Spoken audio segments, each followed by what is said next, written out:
Supreme Founder of the Kingdom of God, Mahal na Haring Pilimon Oriang Bulansa, na kung hindi dahil sa Kanya, hindi tayo makarating dito sa Manila, hindi tayo magsama-sama, at saka hanggang ngayon, naipagpatuloy na rin natin ang Kanyang iniwan, lalo na ang kaharian ng Diyos.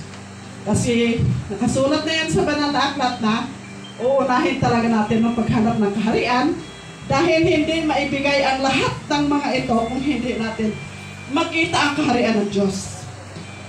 Para kung hinahabol Kaya, from the Region 1, na malayo ang pinanggalingan, kahit bagyo, nakarating sila alang-alang sa gawain ni Mahal na Hari. From Region 3, kasama sa iyahang may bahay. Sa Region 3, walang iba si Haring Heraclio. Nandito ba yung may bahay mo? Wala. Solo flight sa Region 4, walang iba kung hindi ang ating ama ng region. Walang iba si Haring Sani Kilat-Kilat. Kapatid ko yan. Kung pagkasano, kung siya pa sa gawain ni Mahal na Hari, walang kapatid. Kailangan talaga natin panindigan natin kung ano man ang ating sinusunod. Dito tayo, dadako tayo sa Region 5 na naka-attend dito. Kaya magiging 1/3 pa rin sila kasi 4 silang 12 na nandito. Kaya kung naka-ano man siya doon, kung sa Mindanao man siya naka-attend, hindi sila matawag na 1/3. Kasi kulang Kaya talagang inano talaga siya, nilaan siya dito dahil magiging 1/3 pa rin sila manatili dito. Kahit sabihin man na iba ang damit niya, hindi na pareho, pero 12 pa rin siya, 1/3 pa rin ang tawag sa kanila. Kaya magpapasalamat pa rin tayo na dahil nandito sila at sa nanay ng NCR na nandito rin, kaya kung pagasano, nasaksihan at dito tayo talaga magsama-sama, magmahalan, hindi lang sa bawat isa, kung hindi, mahalin natin ang ating sarili. Dahil kung hindi natin mahalin ang ating sarili, paano tayo magmahal sa iba? Na mismo sa sarili natin, hindi natin kayang mahalin. Kaya unang-una, mahalin talaga natin ang ating sarili. Dahil sa pagmamahal na yan, yun ang magiging peaceful ang mundo. Kasi yun ang sinasabi ng Mahal na Hari, na kung mag-asawa man kayo, makalinaw ba kayo sa mundo? Anong ibig sabihin nun?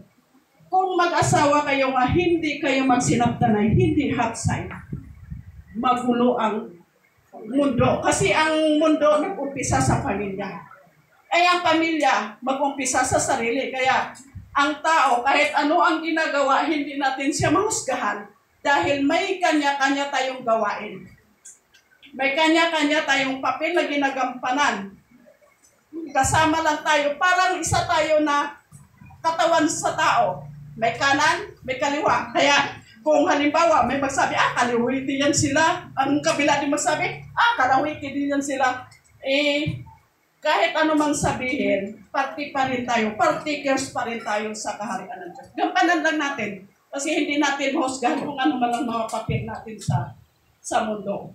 Dahil minsan, kung makarinig man tayo ng mga hindi magandang salita at sinasabi, mahusgahan natin, parang magre-react tayo. Pero hindi natin alam na minsan, pahiwatig lang din yan sa atin na kung bagasano, malasakit. Pero minsan kasi, yun ang kasabihan na masakit ang katotohanan Dahil tayo is nabubuhay sa kasinungalingan. Dahil kahit tayo may sakit na karamdaman nga dinadala, hindi natin sasabihin na may karamdaman tayo. Dahil hindi natin sasabihin na totoo. Pag sinabi na may sakit, anong sasabihin ng mga kasamahan? Sasabihin naman dahil, nakasakit yan kasi disulutan. Di ba? Yan ang ano talaga. Yun ang realidad. Yun ang diretsong salita. Kaya kahit pa nagkiyong-kiyong na, hindi talagang magsabi na may karamdaman. Pero sa totoo lang ngayon, kahit bata pa may karamdaman na. Pero kahit may karamdaman yan, kung baga sa ano, At pasalamat pa rin tayo ng mahal na hari dahil yung mga karamdaman na dinadala natin, may reason, may purpose. Bakit? Dahil sa ating sarili, kung hindi tayo kikilos, kung panahon na talaga, anong sinabi ni Mahal na Hari? Kung hindi kikilos ang katawan, kukunin niya ang espiritu para maibigay niya sa tao na gumagalaw, gagawa. Ano ang gagawin sa katawan? Papatayin. Gusto ba natin yun? Ang minimithi natin, buhay na walang hanggan. Lalo na nandito na ang minimithi natin kayamanan. Kaya, hindi ko na lang niluhabaan dahil kung baka sa tayo ngayon, basta sama-sama tayo, magmahalan tayo para sa isang layunin. Sa iniwan ni Mahal na Hari sa atin na kaharian ng Diyos. Dahil unang-una talaga, pinaka-subject talaga sa Kingdom of God is kaharian ng Diyos. Kaya kung baga sa kailangan natin talaga mag-aral tayo. Dahil pagdating ng panahon, kung hindi tayo mag-aral mismo sa sarili natin, i-assign tayo sa isang lugar. Isasabihin natin na, help! Kasi may mapapreaching dito. Kailangan natin mag-aral. Kaya kung baga sa pagsikapan natin, kahit matanda na tayo, hindi tayo titigil sa pag-aaral. Dahil si Mahal na Hari lang ang totoong may wisdom na hindi pinag-aralan ang wisdom niya. Tayo kailangan natin pag-aralan ang iniwan niyang mga aralin para sa atin. Ang mga iniwan niyang, kung baga sa mayroon tayong, may mission tayo.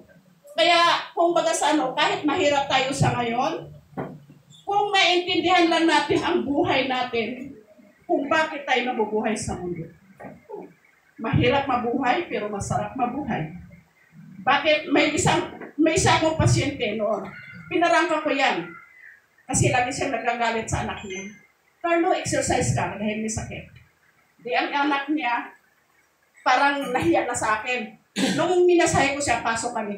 Sabi ko, ate, sa edad mo ba sa edad ka, nakagaya sa anak mo na si Carlo, nag-exercise ka ba? Sabi niya, hindi. O hindi mo nga nagawa noon, inano mo pa sa anak mo. Sabi ko, busy din siya. Kaya sabi ko, mahal mo ba sarili mo? Sabi ko, oo naman. Sabi ko, sinungaling ka. Sinabi ko siya, sinungaling ka. Sabi ko, yan ba ang magmahal sa sarili? Pinahirapan mo, ini-excuse mo ang sarili mo. Tahimik siya. Naanoan ko talaga siya. Yan ang pasyente ko kasi anak ko na ang nagmamasahin niyan hanggang ngayon.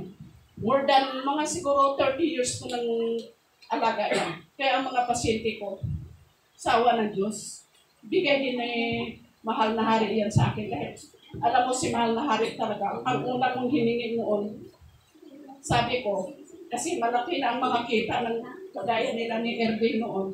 Sabi ko, sa isip-isip ko, Mahal na Hari, kung mag-araw lang ako ng 200, happy na ako. Pero dumating ang panahon na kumikita na ako ng 1,000. Sabi ko, wow, ang Panginoon talaga, ang hiningi ko na 200, hinigit pa niya. Ganon ang Panginoon magmahal. Kaya may time na medyo nang lamig din ako, binigay din. Ako nagpasalamat ako ni Mahal na Hari. Sabi ko, sa sobrang niyang pagmamahal sa akin, sabi ko, nung medyo lumamig ako, binigyan niya ako ng sakit. Anong sakit binigyan niya sa akin? Cancer. Cancer sa matres. Kaya doon ako nag-ano ni Mahal na Hari. Sabi ko, Mahal na Hari, kung aalis din pala ako sa iyo, papatayin mo pala ako. Hindi na ako alis kasi gusto ko, magsisilbi ako sa tao. Gusto ko na magsiservisyo sa kanila. Kaya sabi ko, salamat sa pagmamahal mo sa akin. Na sobra-sobra ang pagmamahal mo sa akin. Kaya, kahit ano man ang karamdaman natin, ipagpasalamat natin dahil kung pinahirapan mo tayo, ayon sa ating sarili, inano lang tayo, kumbaga sa may nakalaan sa unahan Mayroon yung, kumbaga sa may nakalaan para sa atin na kailangan mong pagdaanan dito kasi may nakalaan sa unahan.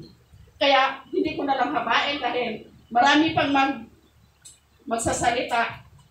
Kaya ako, magsishare lang ako na, mahalin natin ang sarili natin para hanggang sa huli, magsama-sama tayong lahat na talagang ang mga minimitin natin, makanta natin na talagang Sabi nga nila, if we hold on together hanggang sa huli.